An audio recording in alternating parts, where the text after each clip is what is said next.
In the heart of winter, when snow falls thick as secrets and the world holds its breath against the killing frost, even the smallest act of mercy can alter the course of fate. Ilara knew better than most what it meant to be an outcast, a healer living at the forest's edge, trusted but never truly welcomed. Her hands sought for mending wounds, but her company shunned when the work was done. Each night, she barred her door against the wilderness, against the wolves that prowled the shadows beyond the village boundary, against the loneliness that crept like ice through the cracks in her carefully constructed solitude. But on the night the blizzard howled with the fury of ancient gods, when a wounded wolf collapsed upon her doorstep, blood staining the pristine snow crimson, Ilara faced a choice that would echo through the 7 territories: turn away and survive, or open her door and risk everything. She did not know then that compassion could be more dangerous than any storm, that the amber eyes watching her from that broken body belonged to Darius, the Alpha King whose reputation for cruelty made even the bravest souls tremble. She did not know that mercy, once offered, cannot be taken back, or that saving his life would bind hers to his in ways no common healer could imagine. By the next full moon, the woman who had lived so small would stand before a kingdom, a silver crown upon her head, a mating mark upon her throat, and a truth burning in her heart: that sometimes, in saving others, we discover the power to save ourselves. Before we begin, remember to subscribe to our channel and turn on notifications. Every day, a new story awaits you. Now, let us begin. Ilara huddled near her small hearth, fingers stretching toward the dying embers as winter's fury rattled her cottage windows. Outside, snow fell in thick, relentless curtains, piling against the wooden walls of her isolated home at the forest's edge. The villagers called this the killing frost, the first true storm of winter that claimed the weak and unprepared. In Wolfhaven, isolation meant death, yet isolation had become Ilara's sanctuary. She reached for the worn leather notebook beside her, opening to a fresh page to inventory her dwindling supplies. 5 days of firewood, herbs enough for 3 more poultices, food, if stretched carefully, to last a fortnight. The villagers would need her medicines before the snow melted. They always did. But today, no one would brave the blizzard to reach the witch's hut, as they called her home. Just as well, she whispered to the empty room. Peace for one more night. A violent gust shook the shutters, sending a chill dancing up her spine. Ilara pulled her woolen shawl tighter, returning to her careful accounting. 27 seasons she had survived, 17 of them learning the healing arts, 5 of them practicing alone after her mentor's passing. 5 winters of whispers, sidelong glances, and mothers pulling their children closer when she passed. The howl pierced the night so suddenly that Ilara's quill skidded across the page, leaving a jagged line in its wake. She froze, listening. The forests surrounding Wolfhaven housed many predators, but that sound, it wasn't the triumphant cry of a hunter. It was a call of agony, of desperation. When it came again, more feeble than before, Ilara found herself on her feet, moving toward the window. Pushing the shutter open, she peered into the swirling white darkness, seeing nothing but the ghostly shapes of pine trees bending in the gale. Not your concern, she told herself firmly, closing the shutter. The strong survive, the weak perish. Nature's law. The words felt hollow even as she spoke them. She had devoted her life to defying that very law, hadn't she? What was a healer but someone who fought against nature's cruelest designs? The third howl was barely a whimper, closer now, just beyond her door. Ilara's hand reached for the iron poker beside the fire. 5 winters alone had taught her caution. A wounded animal was a dangerous one, and whatever lurked outside her door was surely wounded. Foolishness, she muttered, even as she wrapped her cloak around her shoulders and lifted the wooden bar that secured her door. Complete foolishness. The wind nearly tore the door from her grasp as she opened it, sending snow swirling into her cottage. At first, she saw nothing. Then, as her eyes adjusted to the darkness, she made out a large shape huddled against her porch steps, nearly buried in the fresh snowfall. A wolf, the largest she had ever seen. Its silver-gray coat was matted with blood that looked black in the dim light spilling from her doorway. One of its back legs was twisted at an unnatural angle, and something metal glinted against its flank. A trap, its vicious teeth still embedded in the creature's flesh. The wolf's amber eyes fixed on Ilara, pain and intelligence burning with equal measure in their depths. It made no move to attack, no sound beyond the shallow rasp of its labored breathing. Every instinct screamed at her to slam the door, to bar it tightly and pray the beast died before finding the strength to break through. But something in those eyes held her transfixed. A silent plea that transcended the ancient divide between human and wolf. "Oh, gods," she whispered, lowering the poker. "What has happened to you?" The wolf's only response was a faint whimper as it laid its massive head upon the snow, the fight visibly draining from its powerful body. Death's approach was unmistakable to a healer's eye. Without help, the creature would not survive the hour, let alone the night. Ilara closed her eyes, thinking of the villagers' warnings. The wolves are not like other beasts, the elders cautioned. They remember those who harm them, and those who help. Opening her eyes, she made her choice. "Stay still," she told the wolf, as if it could understand. "I need to fetch supplies." Leaving the door open, she hurried to gather what she needed. Her strongest herbs, clean linen, a small pot of salve, and her sharpest blade. Her mind calculated what a wolf of that size would need compared to a human. More yarrow to staunch bleeding, a stronger sleeping draught to dull the pain. When she returned to the door, the wolf hadn't moved, though its amber eyes tracked her movements with eerie awareness. Ilara knelt in the snow beside it, close enough to feel the heat radiating from its massive body, close enough for it to tear her throat out with a single lunge. "I'm going to help you," she said softly, meeting its gaze. "But that trap needs to come off first." Her hands trembled as she reached toward the cruel metal device clamped around the wolf's hindquarter. The creature tensed but made no move to stop her, its breathing quickening with fear or anticipation. Ilara couldn't tell which. The trap was a hunter's tool, designed to hold prey without killing it immediately. Its release mechanism had been damaged, either by the wolf's struggles or deliberate tampering. "This will hurt," she warned, positioning her blade at the joint where the trap's spring mechanism connected. "I'm sorry." With a swift, sure movement, she severed the spring. The wolf's body convulsed, a low growl rumbling from its chest. Ilara braced herself for an attack, but it merely laid its head back down, eyes never leaving her face. Working quickly, she removed the remaining pieces of the trap, finally freeing the creature's mangled leg. Blood flowed freely now, and Ilara pressed a cloth soaked in yarrow extract against the wound. "You're lucky," she murmured, examining the injury. "The trap caught mostly flesh. Your bones will heal if infection doesn't set in." The wolf watched her with those impossible eyes as she worked, cleaning the wound, applying salve, and finally wrapping the leg in clean linen. Throughout her ministrations, it remained unnaturally still, as if understanding the necessity of her touch. When she finished, Ilara sat back on her heels, suddenly aware of the cold seeping through her clothes, the snow melting against her skin. "You can't stay out here," she said, glancing at her small cottage door. "And I can't move you alone." The wolf's ears twitched, and to Ilara's astonishment it struggled to stand, favoring its injured leg. It swayed, unsteady but determined. "No, don't," she began. But the wolf had already taken a halting step toward her door, leaving a trail of bloody prints in the snow. Ilara scrambled to her feet, backing away to give it space. Part of her screamed that she was inviting death into her home, that a wounded predator was the most dangerous kind. But another part, the healer in her, couldn't bear to leave any creature to suffer in the killing cold.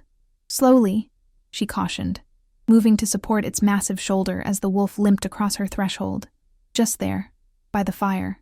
The wolf collapsed onto the rug before her hearth, its massive form taking up nearly half her small sitting room.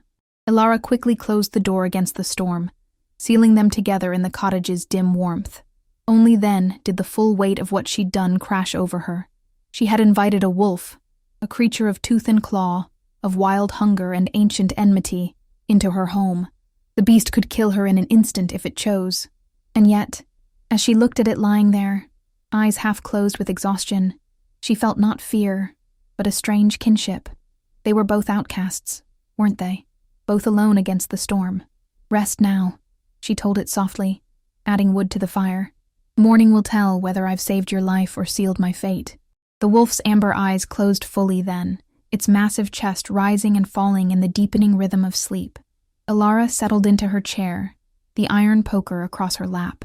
She would not sleep this night.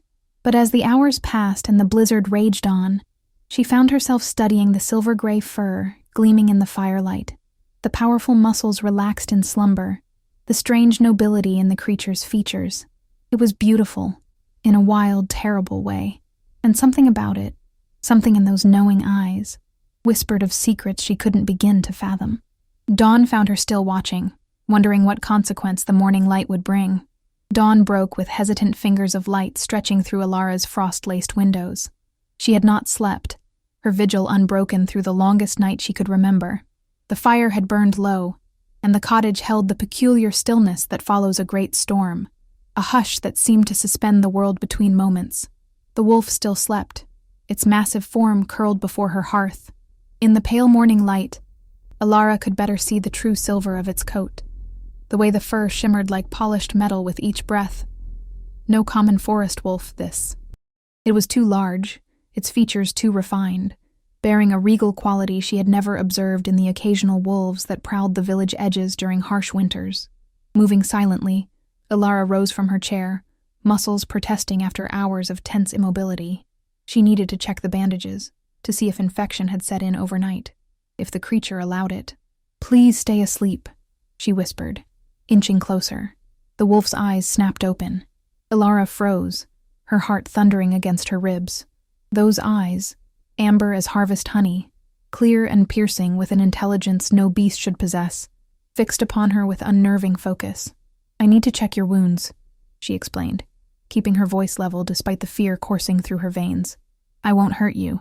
To her astonishment, the wolf shifted, extending its injured leg toward her as if understanding her words perfectly. Alara blinked, momentarily disoriented by this impossible comprehension, before caution reasserted itself. "Thank you," she murmured, kneeling beside the creature. The bandages were soaked with blood, but not as badly as she had feared. Carefully, she unwrapped the linen, bracing for any sudden movement from her patient. None came. The wolf remained still, watching her work with that same eerie attentiveness. "The bleeding has slowed," she observed, examining the wound. "No sign of putrefaction yet. You heal quickly." She applied fresh salve and clean bandages, aware of the wolf's steady gaze following her every movement. When she finished, she sat back on her heels, studying the creature openly. "What are you?" she asked softly. No ordinary wolf comes to a human for help. The wolf's ears pricked forward at her words, and something like amusement seemed to flicker in its eyes. Then, without warning, it struggled to its feet. Alara scrambled backward, reaching for her forgotten poker, but the wolf made no move toward her. Instead, it limped to the center of her small cottage, standing tall despite its injury. What happened next would haunt Alara's dreams for years to come. The air around the wolf seemed to shimmer, like heat rising from summer stones. Its outline blurred, the silver fur rippling as if disturbed by an invisible wind. There was a sound, not quite a crack, not quite a sigh, and where the wolf had stood, a man now knelt. Alara's scream died in her throat, strangled by shock. The man, naked but for the bandage still wrapped around his thigh, slowly rose to his full height. He was tall, powerfully built, with the same silver-streaked dark hair as the wolf's coat. His features were sharp, aristocratic, and his eyes, the same impossible amber, regarded her with a mixture of pain and what might have been gratitude. "My thanks, healer," he said, his voice a deep rumble that seemed to vibrate through the small cottage. Few would have shown such mercy to a predator at their door. Alara couldn't breathe, couldn't think. Shapeshifters were the stuff of children's tales, of fireside stories meant to frighten the young into obedience. They weren't real, couldn't be real. And yet, "What? Who are you?" she finally managed, her voice barely a whisper. The man's lips curved into a smile that held no warmth. "You do not recognize your king, healer?" The blood drained from Alara's face. King Darius, the Alpha King who had united the 7 packs under his iron rule 5 years ago, the monarch whose name was spoken in fearful whispers, whose judgments were as swift as they were merciless, the king whom no one in Wolfhaven, a tiny village at the edge of his vast territories, had ever actually seen. "My king," she stammered, dropping into an awkward curtsy. I never thought." "Few do," he interrupted, his gaze moving around her small cottage with sharp assessment. "Your name, healer?" "Alara, Your Majesty." He nodded once, as if committing it to memory. "You have skill, Alara. The trap that caught me was designed for my kind, silver-laced and spelled to prevent shifting. Only after the mechanism broke could I begin to change back." Alara struggled to process his words. Silver-laced, spelled, designed specifically for his kind. Someone had deliberately set a trap for a shapeshifter, for the king himself. An assassination attempt. She breathed, the implications sending a chill through her that had nothing to do with the winter cold. King Darius's expression hardened. "Yes, and had you not intervened, it would have succeeded." His eyes narrowed. "Why did you help me? You must have known the danger." The question caught Alara off guard. Why had she helped a wounded predator that could have killed her with a single bite? The answer came without thought, simple and true. "Because you were suffering," she said softly. "And I am a healer. That's all there is to it." Something flickered in the king's amber eyes. Surprise, perhaps, or disbelief. He studied her face as if searching for deceit, and finding none. The moment shattered at the sound of approaching hoofbeats. Many horses, moving fast. Darius tensed, moving with surprising agility to the window despite his injury. "My guards," he said, peering through the frost-laced glass. "They've been tracking me since the attack." Alara felt a flood of relief. The king would leave with his men, and her life would return to its quiet solitude. This strange interlude would become just another secret held within her cottage walls. But when Darius turned back to her, his expression was unreadable. "You will attend me at the castle," he said, the words clearly an order rather than a request. "What? No, I can't," Alara protested, panic flaring. "My place is here. The villagers need— Your king needs you." Darius cut her off, his tone brooking no argument. "The wound requires further care, and I would not entrust it to the court physicians. Not when treachery may lurk in my own halls." Before Alara could object further, the cottage door burst open. 5 armored men entered, hands on sword hilts, eyes widening at the scene before them. Their king, naked and wounded in a peasant healer's home. "Your Majesty," the lead guard dropped to one knee, the others quickly following suit. "We've been searching since the ambush. Are you well?" "Well enough, thanks to this healer," Darius replied. "Rise, Gareth. We return to the castle immediately, and the healer comes with us." The guard, Gareth, flicked a curious glance at Alara before nodding. "As you command, sire." Events moved with dizzying speed after that. A guard produced clothing for the king from a saddlebag. Another informed Alara she had 10 minutes to gather whatever she needed. There was no further opportunity to protest, no moment to explain that she never ventured beyond the forest's edge, that the thought of the castle with its crowds and politics made her throat close with panic. Before she fully comprehended what was happening, Alara found herself atop a horse, her meager possessions, herbs, instruments, a change of clothes, stuffed into saddlebags. King Darius rode beside her, his face a mask of regal indifference now that they were surrounded by his men. As they crested the hill above Wolfhaven, Alara looked back at her cottage, her sanctuary, growing smaller in the distance. Smoke still curled from its chimney, a thin gray line against the snow-blanketed forest. Would she ever see it again? "Your village will manage without you for a time," Darius said quietly, as if reading her thoughts. "My need is greater." Alara turned to him, finding his amber eyes fixed upon her with that same unnerving intensity. "And when will I be permitted to return, Your Majesty?" Something passed across his features, a fleeting expression she couldn't interpret. "When I decree it," he said simply. They rode in silence after that, the guards forming a protective circle around them as they traveled roads Alara had never seen, through forests deeper and darker than her own. By midday, the landscape changed, forests giving way to rolling hills, and finally to the sprawling plains surrounding the royal city of Lunar. Alara had heard tales of the city since childhood, of its stone walls that gleamed silver in the moonlight, of the castle that crowned its central hill like a howling wolf with spires for teeth. But nothing had prepared her for the reality of it rising before her, vast and imposing against the winter sky.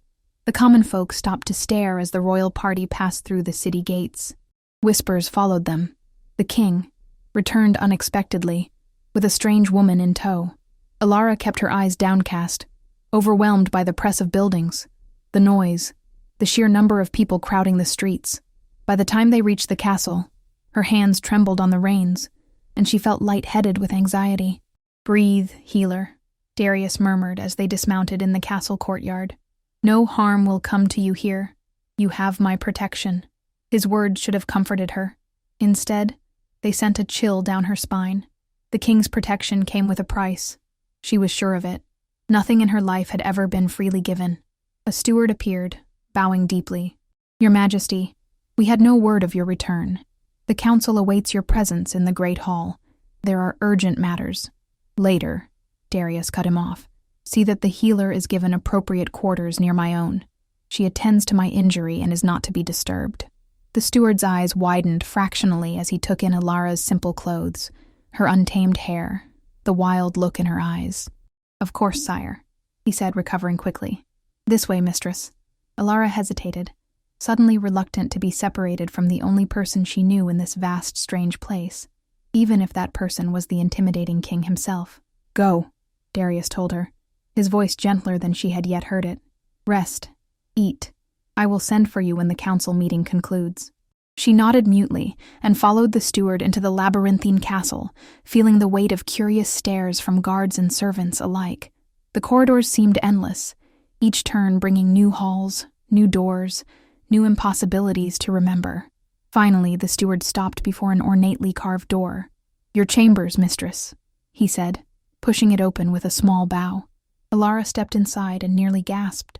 The room was larger than her entire cottage, with a massive four-poster bed, fine tapestries covering stone walls, a private bathing chamber, and a balcony overlooking snow-covered gardens. A fire already blazed in the hearth, warming the space to a comfortable glow. "This can't be right," she said, turning to the steward. "I'm just a village healer." The man's expression remained professionally blank. "His Majesty ordered you be given quarters befitting a royal physician. If there is anything you require, pull the bell cord, and a servant will attend you." He paused. "Bath water has been ordered, and," his eyes flicked over her simple dress, "suitable attire will be provided." With that, he bowed again and left, closing the door behind him. Ilara stood in the center of the opulent room, feeling more out of place than she ever had in her life. 24 hours ago, she had been alone in her cottage, counting herbs and listening to the storm. Now she was in the royal castle, awaiting the summons of a king who could transform into a wolf. A hysterical laugh bubbled up in her throat. She pressed her hands to her mouth to contain it, afraid that once started, she might not be able to stop. A soft knock interrupted her spiraling thoughts.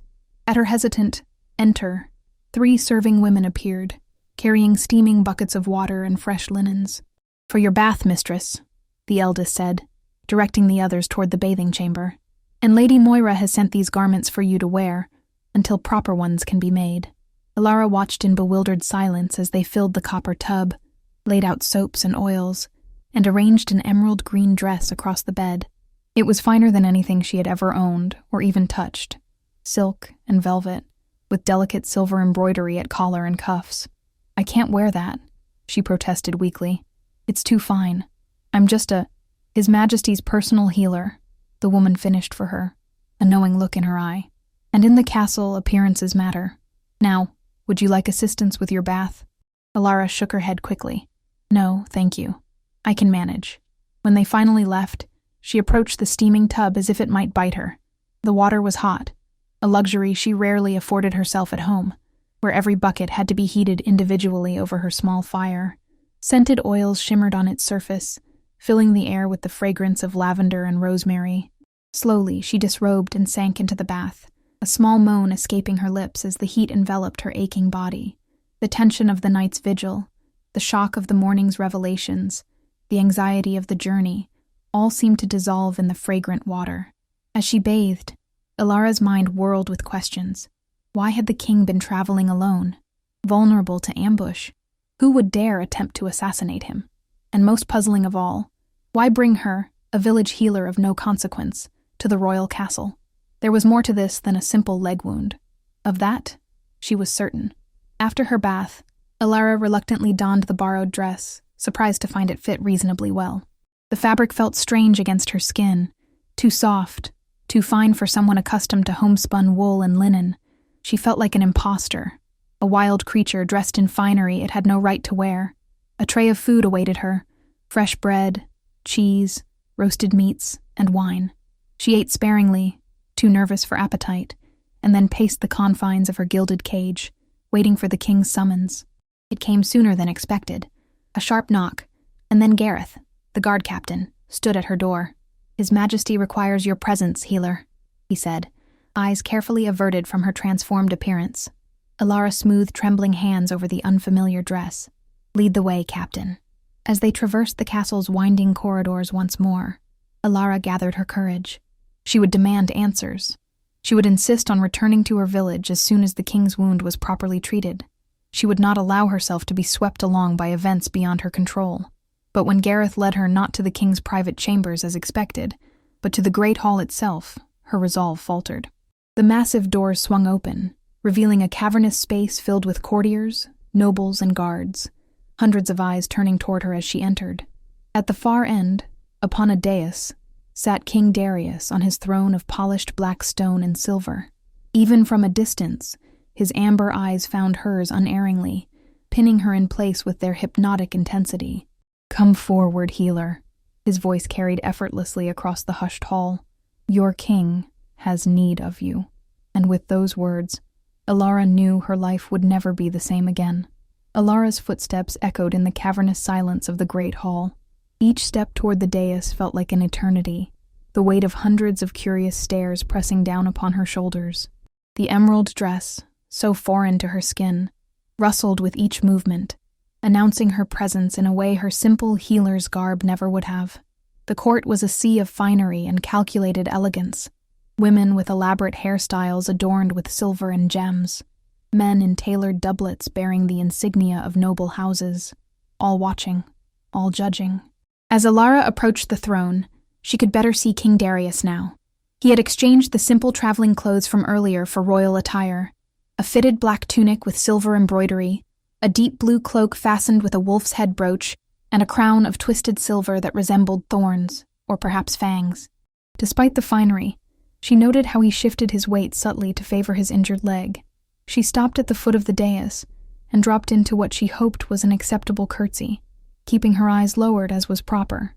Her heart thundered so loudly, she was certain everyone in the hall could hear it. "Rise, Alara of Wolfhaven," Darius commanded. She straightened, finally daring to lift her gaze to his face. The king's expression was unreadable, his amber eyes revealing nothing of his thoughts. "You stand before the court of Lunar, he continued, his deep voice carrying to every corner of the hall. "Many here have heard how I was set upon by assassins during my travels. What they do not yet know is that when I lay wounded and dying in the storm, it was you who saved my life." A murmur rippled through the assembled courtiers. Alara felt her cheeks flush with heat. This was not what she had expected, to be put on display, to become the subject of court gossip and speculation. "Your Majesty," she began quietly, "I merely did what any healer would." "Any healer?" Darius interrupted, one eyebrow rising. "I think not. Any healer might have barred their door against a predator. Any healer might have loosed an arrow rather than offer aid. You showed courage where others would have shown fear, compassion where others would have shown cruelty." His words hung in the air, and Alara couldn't help but wonder at their purpose. Was this praise genuine? Or was she a piece being maneuvered on some political game board she couldn't even see? "For such service to the crown," Darius continued, "there must be reward. Step forward, Alara of Wolfhaven." A cold knot of dread formed in her stomach. She had not helped him for reward, had not wanted anything except perhaps to return to her cottage, to her simple life. Nevertheless, she climbed the 3 steps to stand before the throne. Darius rose, towering over her, his presence seeming to fill the entire dais. From a nearby cushion, he lifted something that glinted in the torchlight, a circlet of silver, delicate and beautiful, set with small moonstones that caught and reflected the light. "By right of royal decree," he said, his voice taking on a formal cadence, "I name you royal healer to the throne of Lunarhold. You shall attend the king's person in matters of health and healing, with all the privileges and responsibilities thereof." Before Alara could react, he placed the circlet upon her head. It was surprisingly light, but she felt its weight in meaning if not in substance. "Furthermore," Darius continued, and something in his tone made Alara's breath catch, "at the next full moon, 3 nights hence, Ilara of Wolfhaven shall become my queen." The hall erupted into chaos. Ilara stood frozen, certain she had misheard. The king's words seemed to echo around her, disconnected from reality. Queen? Her? A village healer with no family name, no connections, no political value whatsoever? It was madness. Through the roaring in her ears, she became aware of the reactions around her. Shock on most faces, outrage on others, and from a cluster of richly dressed women to her right, expressions of such hatred that Ilara nearly flinched away.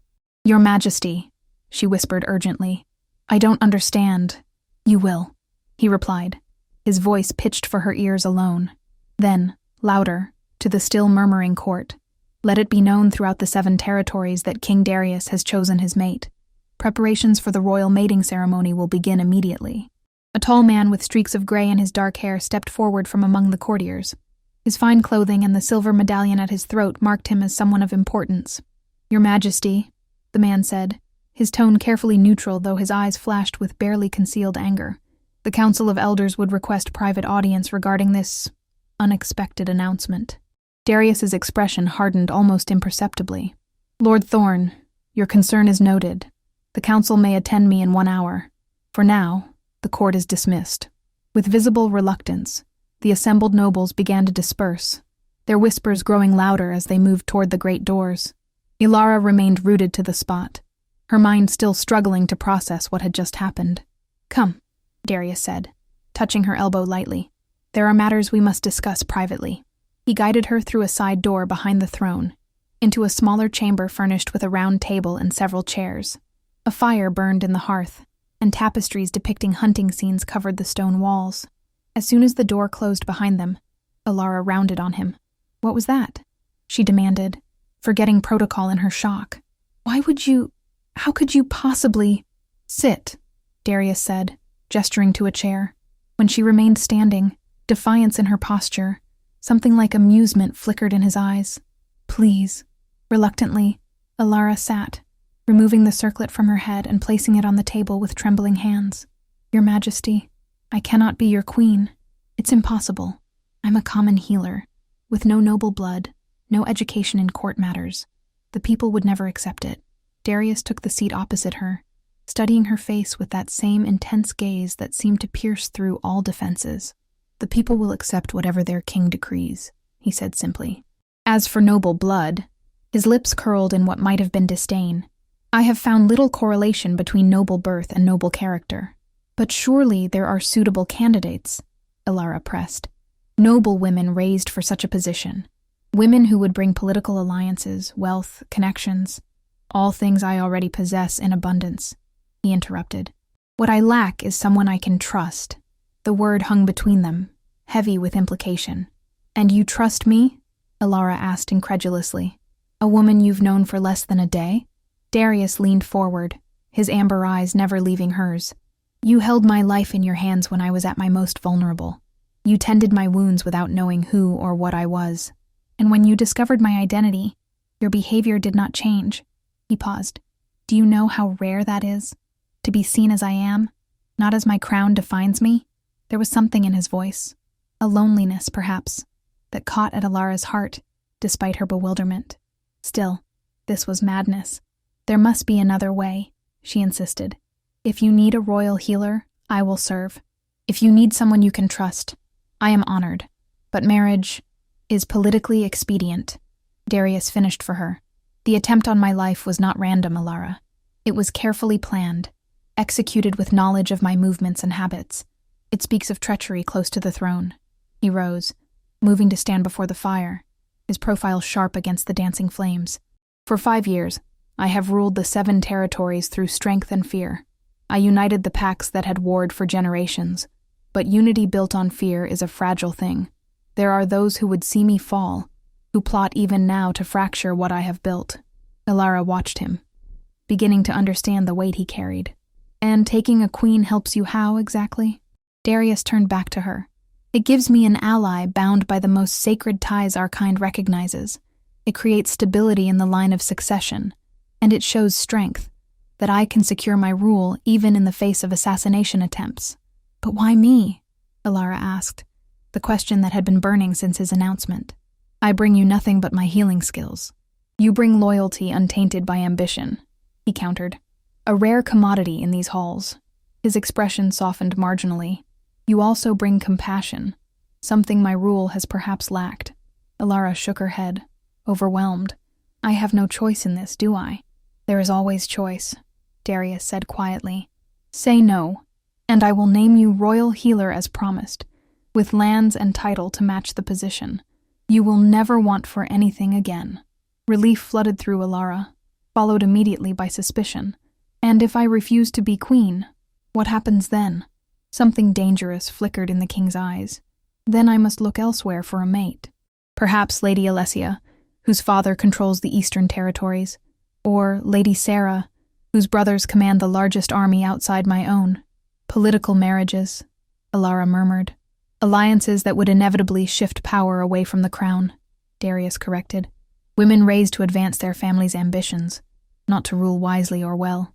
Ilara stood, needing to move, to think. "This is too much. Yesterday I was tending herbs in my cottage. Today you ask me to help rule 7 territories." She paced the small chamber, the fine dress swishing around her ankles. "I know nothing of politics or court intrigue. I would be useless to you as a queen." "You would learn," Darius said with surprising gentleness. "And perhaps your very ignorance of court politics is an advantage. You would see with fresh eyes what others have become blind to." A knock at the door interrupted them. Gareth entered, bowing deeply. "Your Majesty, the Council of Elders awaits your presence in the council chamber." Darius nodded. "Inform them I will join them shortly." When the guard had gone, he turned back to Ilara. "Think on what I have said. We will speak again after I have dealt with the council." "They'll try to dissuade you," Ilara said, gesturing vaguely toward the door. "The nobles, the council, they'll tell you I'm unsuitable." "Undoubtedly," Darius agreed, the ghost of a smile touching his lips. "They have spent years attempting to maneuver their daughters and sisters into my bed. This announcement has upended many carefully laid plans.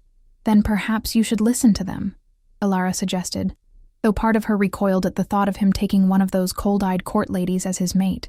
Darius stepped closer, close enough that she could feel the heat radiating from his body, could catch the wild scent of him, pine and wood smoke and something uniquely his own. "I have listened to advisors and counsels for 5 years, Ilara," he said softly. "Perhaps it is time I listened to my instincts instead." Before she could respond, he was gone, leaving Ilara alone with her tumultuous thoughts. She was not permitted to return to her chambers. Instead, a stern-faced woman introduced as Lady Moira escorted Ilara to a new suite of rooms, the Queen's chambers, unoccupied since the death of Darius's mother 15 years earlier. "These will require airing and updating, of course," Lady Moira said, surveying the dust-covered furniture with a critical eye. "But they should serve until the mating ceremony." Ilara wandered the vast rooms in a daze, a bedchamber larger than her entire cottage, a private sitting room with windows overlooking the castle gardens, a bathing chamber with a tub that could fit 3 people, all draped in faded blue and silver, the colors of the royal house. "I can't stay here," she said, turning to Lady Moira. It's too much." The older woman's expression softened fractionally. "The king has chosen you, child. Whatever your feelings on the matter, that fact remains. You would do well to accept it with grace." "But I'm not." Ilara gestured helplessly at herself, at the fine dress that could not disguise her common origins. "I don't belong here. Anyone can see that." Lady Moira studied her for a long moment. "Perhaps that is precisely why he chose you," she said finally. "Now, servants will be sent to prepare these rooms. In the meantime, there are matters we must attend to if you are to be presented as queen in 3 days' time." What followed was a whirlwind of activity that left Ilara's head spinning. Seamstresses arrived to measure her for new gowns. A tutor was summoned to begin instructing her in court protocol and the complex histories of the noble houses. Servants appeared with trays of food she barely touched, her appetite lost to anxiety. By evening, when she was finally left alone, Ilara felt as if she might shatter from the strain of it all. She stood at the window, watching the moon rise over the snow-covered city below, and allowed herself to feel the full weight of her fear. She did not belong here, in this world of intrigue and power. She belonged in her forest cottage, with her herbs and potions, Her simple life where the greatest decisions she faced were which remedies to prepare for the changing seasons. And yet, a soft knock interrupted her thoughts. When she called "Enter," expecting yet another servant with yet another overwhelming task, she was startled to find King Darius himself in her doorway. He had shed his formal attire for simpler clothes, a black tunic and trousers that emphasized his powerful build. Without the crown, with his dark hair falling loose around his face, he looked younger, less forbidding. "May I?" he asked, gesturing to the room beyond. Alara nodded, suddenly conscious of her own dishevelment. She had removed the fine dress as soon as she was alone, retreating to the simple shift she had packed in her saddlebag. Her hair, elaborately arranged earlier by a lady's maid, had been freed to tumble wild around her shoulders. "How did your meeting with the council go?" she asked, needing to break the silence that stretched between them. A wry smile touched his lips. "As expected. They presented numerous reasons why I should reconsider. Questioned your lineage, your education, your suitability for the role. Lord Thorn was particularly vocal in his opposition. The older man from court," Alara remembered. "He seemed displeased. Thorn had hopes of seeing his daughter as queen," Darius said, moving to stand beside her at the window. "He has cultivated those hopes for years, despite my lack of interest." Alara studied his profile in the moonlight, finding herself drawn to the strong lines of his face, the quiet power he exuded even at rest. "And did they persuade you?" she asked softly. "To reconsider?" Darius turned to her, his amber eyes reflecting the silvery light. "I am not easily swayed once my mind is set," he said. "The question remains, however. Have you decided?" Alara took a deep breath, gathering her courage. "I have questions first, if I may." He inclined his head, granting permission. "You said the assassins specifically targeted you as a shapeshifter," she began. "Who would have both the knowledge and the means for such an attack?" A shadow passed across Darius's features. "Someone who knows I travel alone during the full moon. Someone with access to silver and the rare herbs used in the spell that prevented my shifting." He paused. "Someone within my inner circle. Hence your need for a queen you can trust." Alara nodded slowly. "But there must be others you trust. Friends from before you were king. Family, perhaps." "I have ruled for 5 years, healer," Darius said, a hardness entering his voice. "Do you know what that time has taught me? That loyalty purchased with coin or favor is no loyalty at all. That friends become sycophants when one wears a crown. That family can be the most dangerous betrayers of all." There was a bitterness in his words that spoke of personal pain, of lessons learned at great cost. Alara felt a sudden, unexpected surge of compassion for this man who had everything, and yet, perhaps, nothing at all. "And what of the mating bond?" she asked, moving to the heart of her concerns.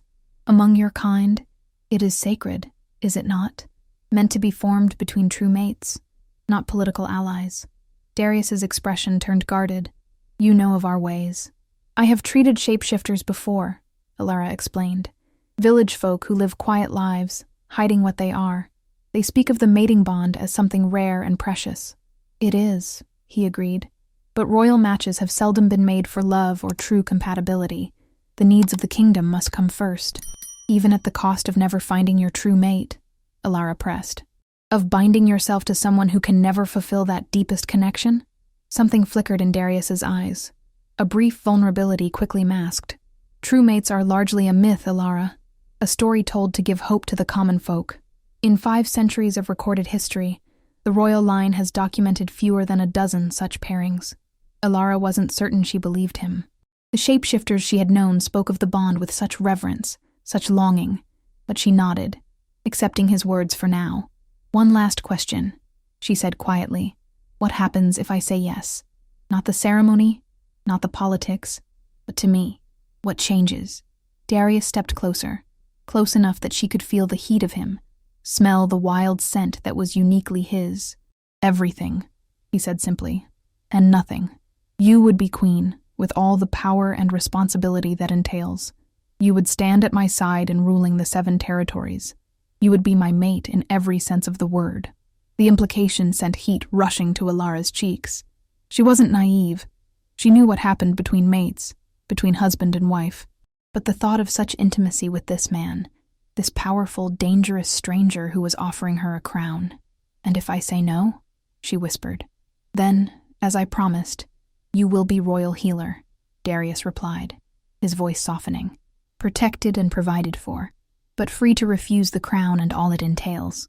Alara searched his face, looking for deceit, for manipulation, for the trap she was certain must exist. She found none, only that same intense gaze that seemed to see through all her defenses. "I need time," she said finally. "This is too much to decide in a single day." Darius nodded, stepping back. "You have until tomorrow evening," he said. "After that, I must announce either our betrothal or my intention to seek another mate. The kingdom cannot afford uncertainty, not with enemies circling." He moved toward the door, then paused, looking back at her with an expression she couldn't quite interpret. "Whatever you decide, Alara of Wolfhaven, know this. I did not save you from your village out of mere gratitude or political calculation. There was something in you, something I recognized from the moment you opened your door to a wounded wolf in the storm. Before she could ask what he meant, he was gone, leaving Alara alone with the moonlight, her questions, and the impossible choice that lay before her. Dawn painted the castle walls with gold when Alara woke, momentarily disoriented by the unfamiliar luxury surrounding her. Reality rushed back as her fingers brushed silk sheets. The king's proposal, the court's shock, her looming decision. She had until evening to answer. To accept a crown she never sought or become merely the royal healer, still trapped within these walls, but without the power a queen might wield. Alara moved to the window, watching the city below stir to life. Merchants opened stalls in the lower squares. Guards changed at the towers. Ordinary people began their day, unaware that a simple village healer stood above them, contemplating a choice that would alter the kingdom's future. What would her mother have said? Taken by fever when Alara was 12, she had been a practical woman, teaching her daughter the healing arts. "Your gift is healing, little one," she would say. "Never forget that." Would becoming queen allow her to heal on a greater scale? Or would palace intrigues consume her, twisting her into someone she no longer recognized? A soft knock interrupted her thoughts. Lady Moira entered, her stern face set in its usual lines, followed by 2 serving women carrying trays. "You are awake." "Good," she said briskly. "There is much to do today, regardless of your decision." Alara raised an eyebrow. "You know about the choice he gave me?" "The king confides in me on certain matters," Lady Moira replied. "I have served 3 generations of the royal family. My loyalty is beyond question." Alara studied her more carefully. "You don't approve of me as his choice." The older woman's expression softened slightly. "It is not my place to approve or disapprove of my king's decisions." She dismissed the servants before continuing. "But since you ask, no, I would not have chosen you. You are untrained in court matters, unknown to the nobility, and unprepared for the dangers you would face as queen. Then why help me? Why not sabotage me, as I'm sure others are planning to do?" "Because he chose you. And in 30 years at court, I have never seen King Darius, or Prince Darius before him, act on impulse. If he believes you are what the kingdom needs, I will do everything in my power to ensure you succeed." She paused. "Whether that success comes as queen or royal healer is for you to decide." With that, she gestured to the trays. "Eat. Then we will continue your lessons and protocol. The king has arranged for you to observe the morning council session, an unprecedented honor for one not yet crowned." Alara's heart beat faster. The council chamber, where she might see firsthand what becoming queen would truly mean. "Then I had better prepare myself," she said, straightening her shoulders. The council chamber was an octagonal room with a round table at its center. Maps covered the walls, marking the territories of the 7 pacts that formed the United Kingdom. A large fireplace kept the space warm, despite the winter chill seeping through stone walls. Alara stood behind a decorative screen at the chamber's edge, hidden from the council members' view, but able to observe through gaps in the carved wood.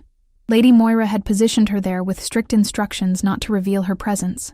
6 men and 1 woman were already seated when King Darius entered. They rose immediately, bowing as he took his place at the head of the table. Alara recognized Lord Thorne among them, his expression carefully neutral despite the anger she had sensed from him the day before. "Be seated," Darius commanded. "There is much to discuss today." What followed was a detailed review of kingdom matters: tax collection in the northern territories, reports of bandits along eastern trade routes, negotiations with neighboring realms. Ilara listened with growing fascination as each council member presented their area of responsibility, and Darius asked pointed questions that revealed his thorough understanding of even minor details. This was rulership, she realized. Not the pageantry of court, but this methodical management of 1,000 interlocking concerns that affected countless lives. Nearly an hour passed before Lord Thorn cleared his throat, interrupting a discussion of grain storage. "If I may, Your Majesty," he said, his tone deferential, though his eyes were hard. "There is the matter of your announcement yesterday. The nobility is in quite an uproar." The temperature in the room seemed to drop.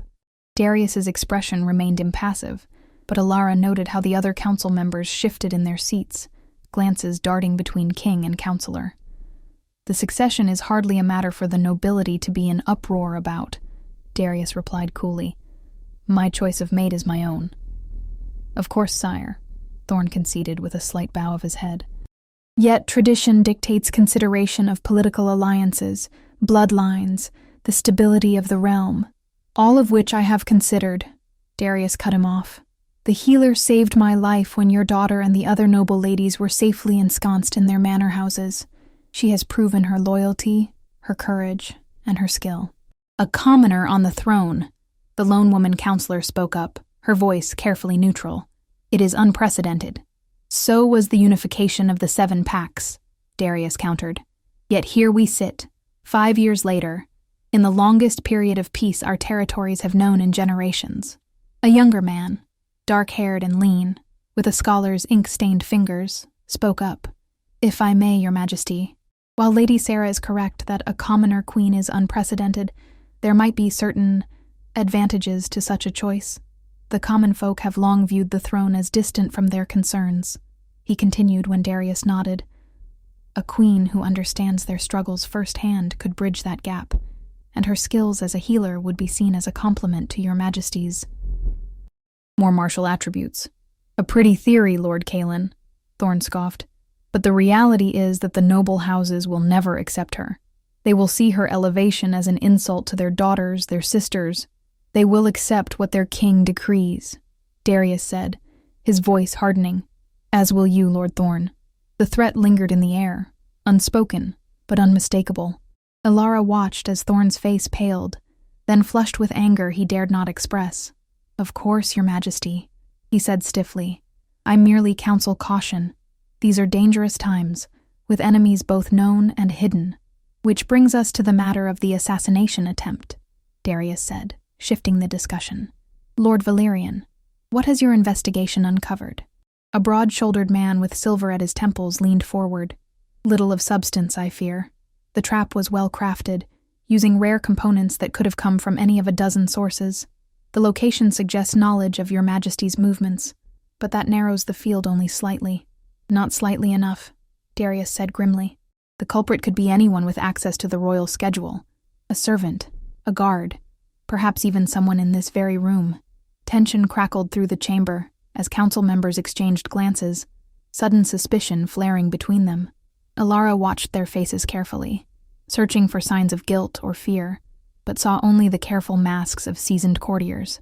"Increase the palace guard," Darius ordered, "and double the patrols along the forest roads. If there is another attempt, I want to be prepared." The council session continued, but Ilara's mind remained fixed on that exchange. The danger surrounding Darius was real, and by extension, would surround her if she accepted his proposal. Was she prepared for that? To live always looking over her shoulder, questioning every smile, every gesture of friendship?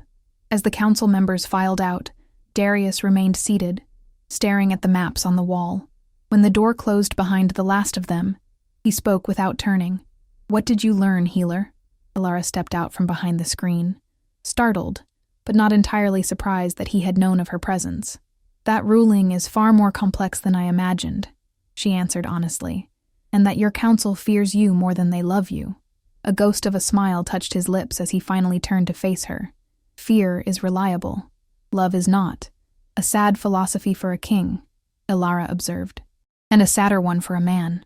Something flickered in Darius's amber eyes, a brief vulnerability quickly masked.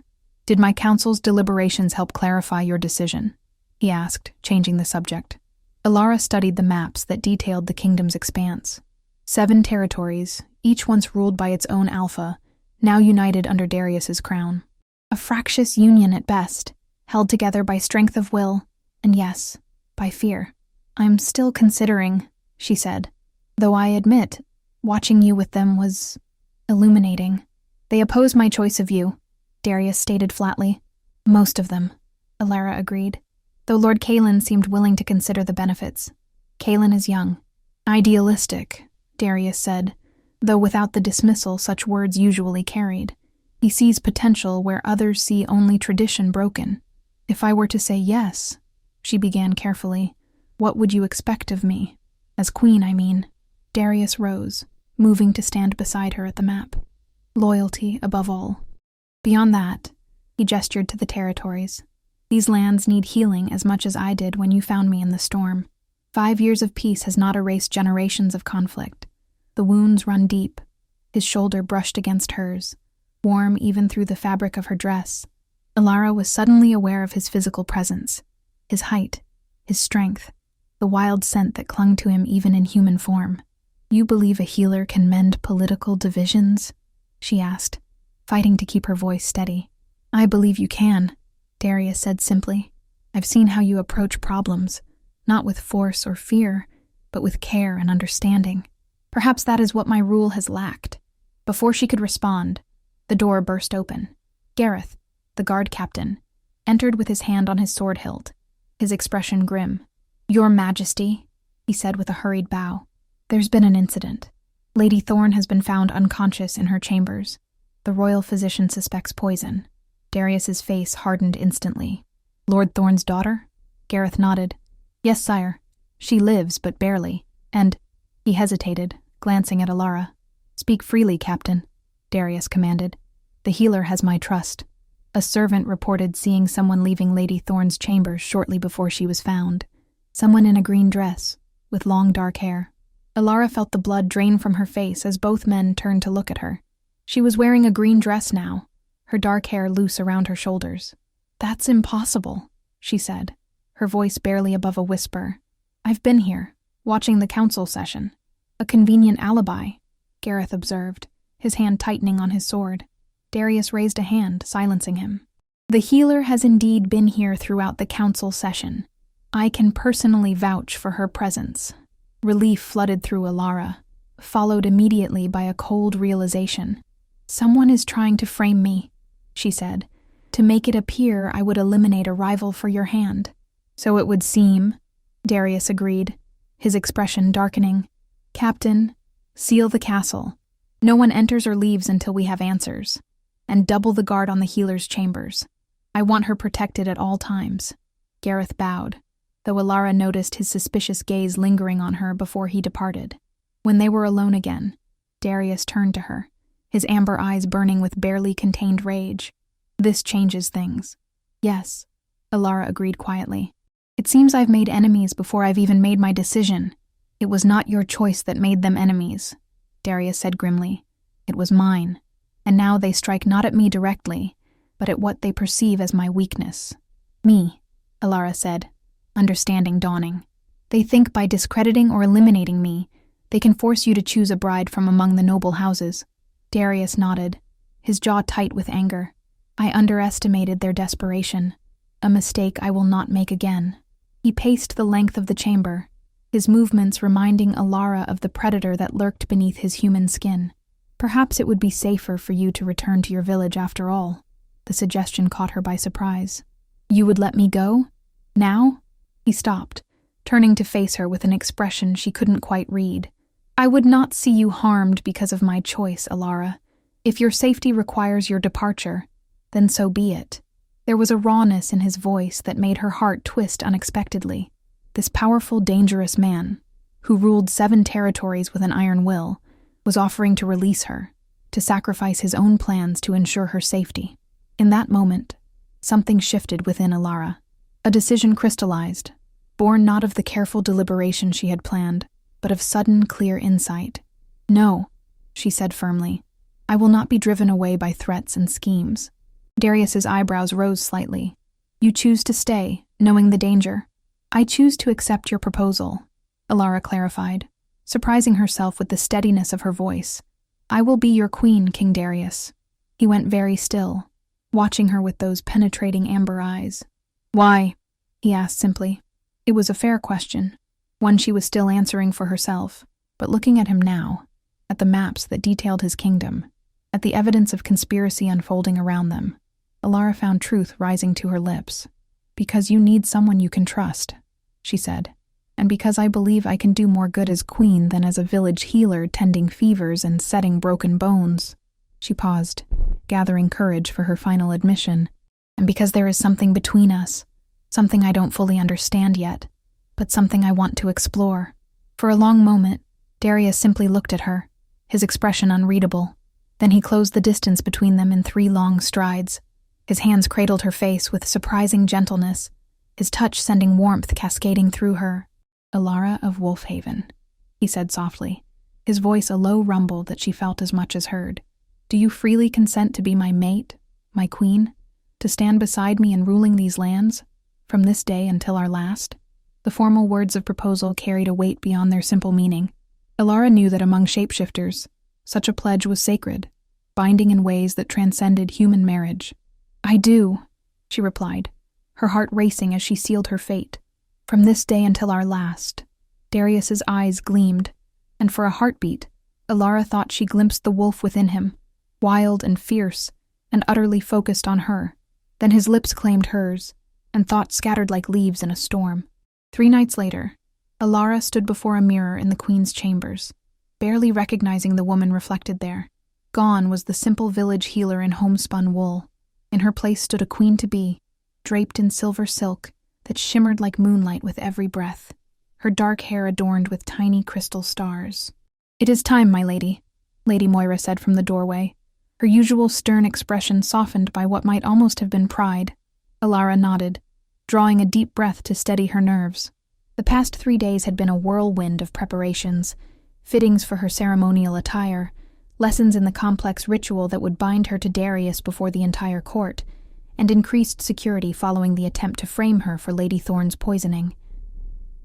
The true culprit had been uncovered that morning, a servant paid by Lord Thorne himself to eliminate his daughter's rival and cast blame on Alara. The noble had been arrested, his desperate scheme exposed by his own co-conspirator when faced with the king's wrath. One threat neutralized, but Alara harbored no illusions that it would be the last. The path she had chosen was fraught with danger, yet as she followed Lady Moira through the castle corridors toward the great hall, she felt a strange calm settling over her. Whatever came, she would face it with the same courage she had shown that snowy night when she opened her door to a wounded wolf. The great hall had been transformed for the ceremony. Hundreds of candles bathed the space in golden light. Silver banners bearing the royal insignia hung from the rafters, and the assembled nobility and court officials created an aisle that led to the dais where Darius waited. He stood tall and imposing in formal attire of midnight blue and silver, his crown of thorns gleaming in the candlelight. But it was his eyes that captured Alara, amber and intense, fixed upon her with a heat that made her skin flush despite the hall's chill. Music swelled as she began her procession. With each step down the long aisle, Alara felt the weight of countless stares, some curious, some hostile, some calculating. She ignored them all, focusing only on the man who awaited her. When she reached the dais, Darius extended his hand. Alara took it, his warm fingers closing around hers with gentle strength. "You are certain?" he murmured, too softly for any but her to hear. In answer, Alara squeezed his hand and turned to face the royal priest who would conduct the ceremony. The ritual was ancient, dating back to when shapeshifters first formed packs and chose leaders. It spoke of bonds unbreakable, of strength shared, of loyalty unto death. As the priest intoned the sacred words, Darius and Alara exchanged vows that would bind them as mates, a connection deeper and more primal than mere human marriage. "With this mark I claim thee as mine," Darius said, the ritual words vibrating with power. "My strength is your shield, my territory your home, my life forfeit before harm comes to you. With this mark, I accept thy claim," Alara responded, the unfamiliar phrases feeling suddenly right on her tongue. "My loyalty is your foundation, my wisdom your counsel, my heart bound to yours until the last moon rises." Then came the moment Ilara had both anticipated and feared. Darius tilted his head, exposing the strong column of his throat, a gesture of trust and vulnerability from a predator born. Ilara leaned forward, pressing her lips to the pulse point at his neck, then, following instinct she hadn't known she possessed, bit down. The taste of his blood was copper and wild forest and something uniquely him. Power surged through her veins, a rush of connection that made her gasp against his skin. Now it was her turn. Ilara tilted her head, baring her neck to his teeth. Darius's eyes flashed gold, the wolf within him rising close to the surface at this primal moment. His lips brushed her skin, warm and unexpectedly gentle, before his teeth sank into the sensitive juncture where neck met shoulder. Pain flared briefly, then transformed into something else entirely, a flood of sensation that connected her to Darius in ways she couldn't have imagined. She felt his strength, his determination, the fierce protectiveness he harbored for his kingdom, and now, for her. The priest raised his hands, his voice ringing out across the hushed hall. "What has been joined this night, let no mortal power tear asunder. I present to you King Darius and Queen Ilara, rulers of the 7 territories, Alpha and Luna of the United Pax." The assembled court knelt as one, some willingly, some reluctantly, but all acknowledging the bond that now made Ilara their queen. Snow fell in gentle flakes outside the queen's balcony, gilded silver by the full moon's light. Ilara stood watching the silent transformation of the castle gardens below, wrapped in a fur-lined cloak against the winter chill. 1 month had passed since her coronation. 1 month of learning to be queen, of council meetings and court functions, of slowly establishing her place in this world so different from the one she had known. There had been challenges, of course, whispers behind her back, nobles who tested her authority, servants who doubted her competence. But there had been victories, too. A royal decree establishing healing centers in each territory, using her knowledge to bring care to those who had long done without. A successful negotiation with neighboring kingdoms, where her straightforward approach had cut through years of diplomatic posturing. "You should be resting," Darius's voice came from behind her, warm and familiar through their strengthening bond. "Tomorrow's journey will be long."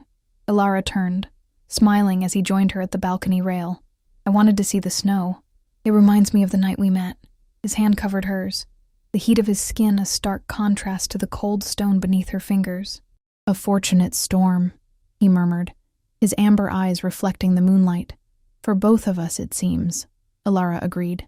The journey to her village scheduled for the morning would be her first return since leaving with the king's guard that fateful day. She had insisted on making the trip, on establishing the first royal healing center in Wolfhaven as a symbol of the changes her reign would bring. "Are you nervous?" Darius asked, reading her thoughts through the bond that grew stronger each day. "A little," she admitted. "They knew me as the strange healer who lived alone at the forest's edge. Now I return as their queen who remembers what it means to struggle, to hunger, to fear the winter's bite," Darius said, drawing her closer. "That is why they will follow you, Ilara. Not because of your crown, but because of who you are beneath it." She leaned into his embrace, still marveling at how natural it felt to be held by him, to share not just her body, but her thoughts, her fears, her hopes. The mating bond between them had deepened with each passing day, revealing new facets of the man she had pledged herself to. "What are you thinking?" he asked, nuzzling the mark on her neck. "That life takes strange turns," Ilara replied honestly. "A month ago I was gathering herbs in my cottage, wondering if my firewood would last the winter. Now I am queen of 7 territories, bonded to a shapeshifter king, planning to transform healthcare across the realm." Darius chuckled, the sound rumbling through his chest against her back. "Disappointed? Terrified," she corrected, turning in his arms to face him. "Overwhelmed, but not disappointed. Never that." His expression softened as he traced the curve of her cheek with one finger. "When I was trapped in that hunter's snare, bleeding into the snow, I thought my time had come," he confessed. "Then you opened your door, and something in me knew. This woman will either save me or end me. There would be no middle ground." "And which has it been?" Ilara asked, half teasing, half serious. In answer, she stepped back, letting her cloak fall to the stone balcony. The silk beneath provided little barrier against the winter air, but Ilara barely felt the cold. Her blood sang with a different power now, one awakened by the mating bond, dormant until he had claimed her as his own. As Darius watched in amazement, Alara closed her eyes and reached for that power. It answered eagerly, rushing through her veins like liquid silver. Her body blurred, shifted, reformed, and where the queen had stood, a wolf now crouched, her fur as white as the snow falling around them. Darius's shock gave way to wonder, then to fierce joy. In a fluid motion, he shed his own human form, the great silver wolf taking its place. Larger than Alara's white form, he circled her once, twice, rubbing his muzzle against hers in greeting and recognition. It explained much.